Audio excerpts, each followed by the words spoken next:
this beautiful award. So, for the next set of award, first up is the Best Introduction number. This award goes to the candidate who stood out in the opening performance, demonstrating exceptional energy, coordination, and stage presence. Our Best Introduction number award is candidate number. Candidate number 7! Number 7 is Regina Piana, representing the Zone 5.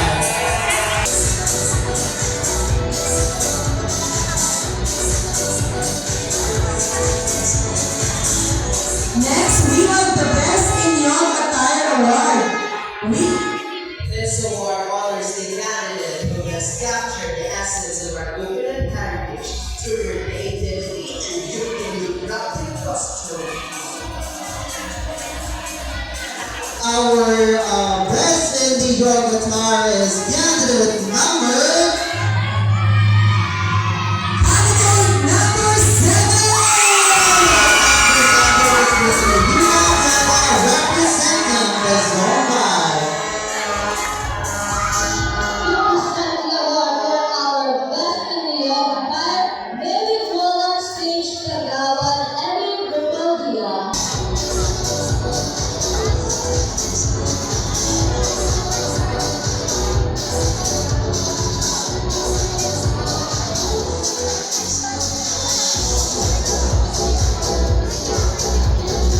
Congratulations, candidate number 7. And finally, the Best in Long Gown Award. This award recognizes the candidate who exhibited the most elegance, confidence, and grace during the long gown competition.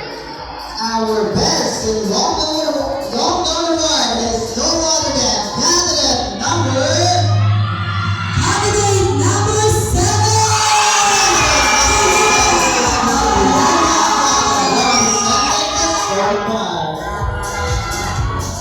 To present the award for our Miss Longgown for tonight, may we call on our beloved Pugong Barangay.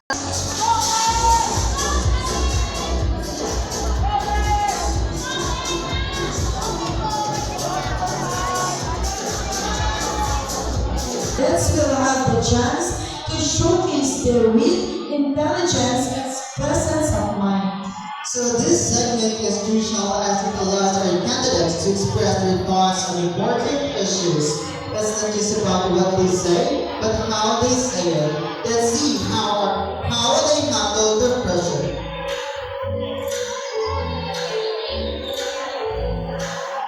Ayan, so this is the moment that we've been waiting for. The preliminary question and answer portion. To our preliminary question and answer portion, may we call on candidate number 1. Ayan, good evening, candidate number 1. How are you? Nagpapawis na si candidate number 1. Ayan, so repeat your question. Pili ng question.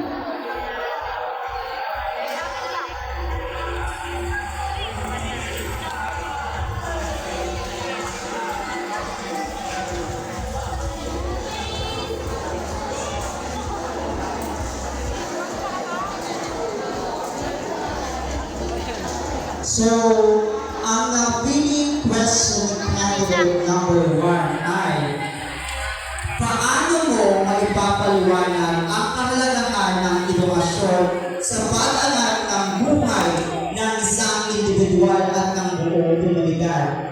Once again, paano mo maipapaliwanag ang kahalagahan ng edukasyon sa pag-angat ng buhay ng isang individual at ng buong komunidad? Maraming salamat sa katanungan niya.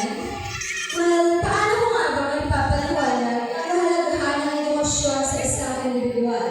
Alam natin lahat na ang edukasyon ay susi sa magandang kinabukasan. Kung hindi tayo nakapag-aaral, paano na ang ating kinabukasan? Sabi nga ni Rizal, kabataan ang pag-asa ng bayan. Thank you! Thank you so much, candidate number 1. Congratulations, number 1.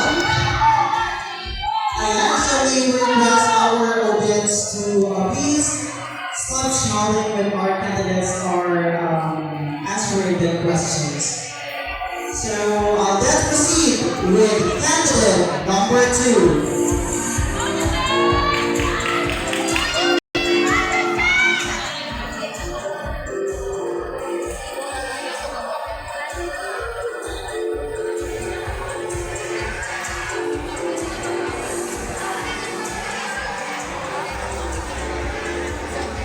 Okay, ang napili niyang question is, ano ang masasabi mo sa mga kabataan na mas pinipiling mang-ibang bansa kaysa manatili at magtrabaho sa Pilipinas? Again, ano ang masasabi mo sa mga kabataan na mas pinipiling mang-ibang bansa kaysa manatili at magtrabaho sa Pilipinas? Maraming salamat po. Alam naman natin na ang buhay dito sa Pilipinas ay mahirap. Kaya hindi ko masisisi kung ang ibang kabataan ay pumupunta sa ibang bansa upang magtrabaho dahil doon mabibigyan sila ng magandang buhay. And I thank you. Thank you so much, candidate number 2. So, for the review, let's call candidate number 3.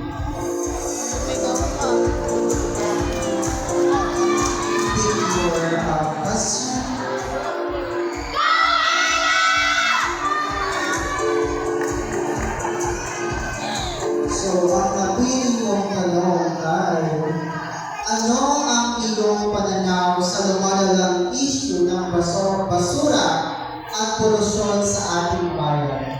Paano ka makakatulong sa paglutas ng problema ito? Maraming salamat. Sa tanong na kung paano ako makakatulong sa paglutas ng basura, ay magkakasama ako ng activity kasama ang mga SK dahil sila ay marami na ambag sa atin.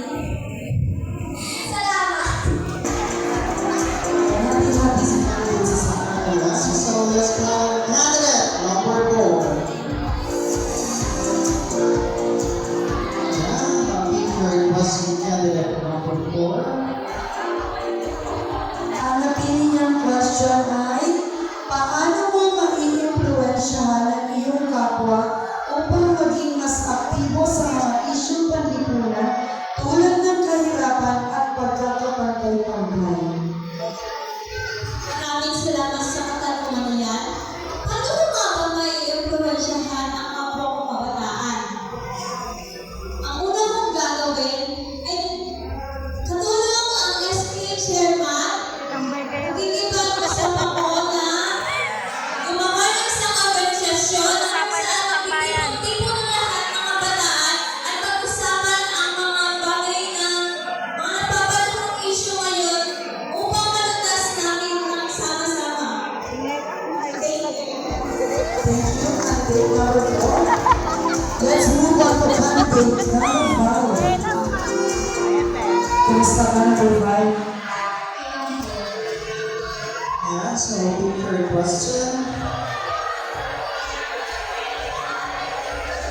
ang napili mong tanong ay,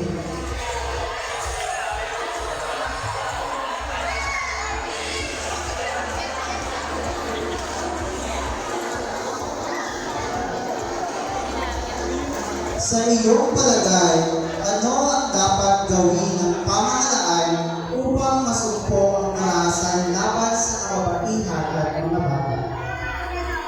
So, ulitin ko ang tanong.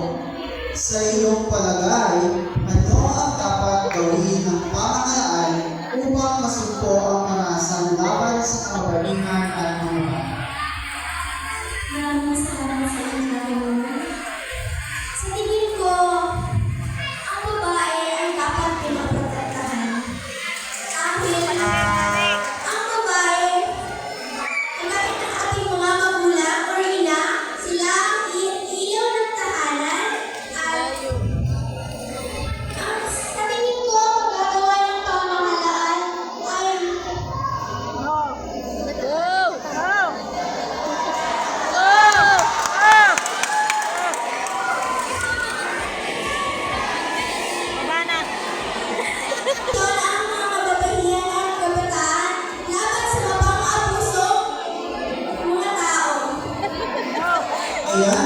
so much, candidate number 1, for emphasizing the important role of our government in protecting our women. Yes.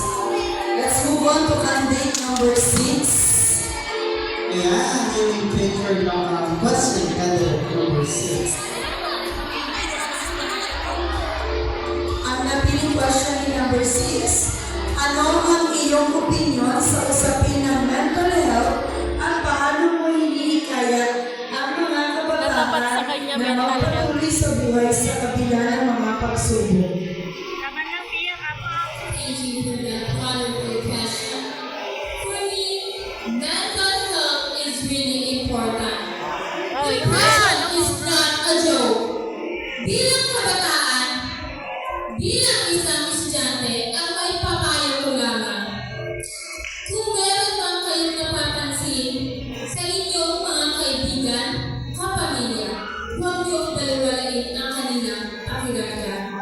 Every emotion is valid. Every feeling is valid. Can affect our physical and emotional health. It is really important. Kaya ngayon pa lang, hinihinayang ko na kayo. Mahalin niyo ang ating kapwa. Mahalin natin. Pakinggan natin sila. Huwag natin baliwalain. Dahil hindi ito biro. And thank you.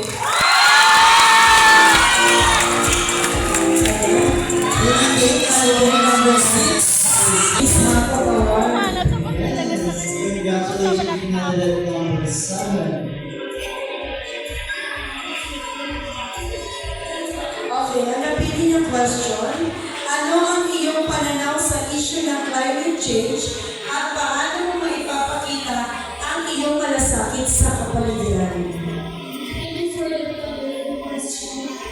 Pagpapakita mo ang aking pagmamalasakit sa aking kapwa sa pagbigay ng atensyon sa ating kapaligiran. Ating palagaan at ang ating lugar, lalo-lalo na dito sa ating barangay. Sa aking napapansin, malinis na ang ating kapaligiran dahil sa tulong ng ating barangay official and SK officials. Ating ipagpatuloy ang pagmamahal at pagiging kasipag sa pagbigay tanaw sa ating kapaligiran